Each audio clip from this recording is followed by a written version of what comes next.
RTA అధికారి personal driver ద్వారా లంచం తీసుకుంటుండగా ఏసీపీ అధికారులకు పట్టుబట్టారు. జగిత్యాల జిల్లా తాటిపల్లి ఆర్టీఏ కార్యాలయంలో అవినీతి కల్లోలం బయటపడింది. ఆర్టీఏ అధికారి బద్రునాయక్ పర్సనల్ డ్రైవర్ ద్వారా లంచం తీసుకుంటున్న సమయంలో ఏసీపీ అధికారులకు పట్టుకున్నారు. ఇక సరైన సాక్ష్యాలతో బద్రునాయక్ను ప్రశ్నించి డ్రైవర్ను అదుపులోకి తీసుకున్నారు. కరీంనగర్ ఏసీపీ డీఎస్పీ విజయ్ కుమార్ వివరాలను వెల్లడించారు. ఎవరికైనా లంచం అడిగినా తీసుకున్నా అదేవిధంగా ఏసీపీ అధికారులను సంప్రదించాలని కోరారు.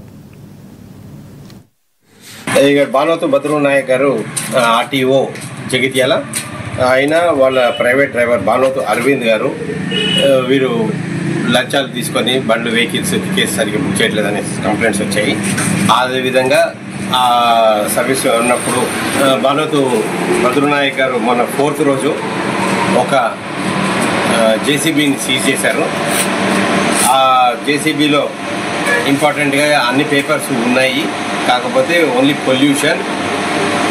Pollution paper and insurance papers లేవనేసి వాటి మీద కేసు బుక్ చేయకుండా ఆ బండిని సీజ్ చేసి వాళ్ళ దగ్గర నుంచి 2 సెల్ ఫోన్స్ తీసుకొని వాళ్ళ ఓన్ సెల్ ఫోన్స్ 40,000 డిమాండ్ చేశారు ఇవ్వమని. ఆ 40,000కి వాళ్ళు రిక్వెస్ట్ చేసుకుంటే 35,000కి డీల్ సెట్ అయింది. అవుట్ ఆఫ్ దట్ 35,000 13,000 అదే రోజు ప్రైవేట్ డ్రైవర్ అయిన అరవింద్ తీసేసుకొని మిగతా 22,000 ఈరోజు ఇవ్వమని చెప్తే ఈరోజు ప్రింటెడ్ అమౌంట్ వాళ్ళు మనం అప్రోచ్ అయితే మేము ప్రింటెడ్ అమౌంట్ చేసి ఇచ్చాము. దాన్ని తీసుకుంటూ రెడ్ హ్యాండెడ్గా దొరికారు. సూర్యాపేటలో రోడ్డు ప్రమాదం జరిగింది.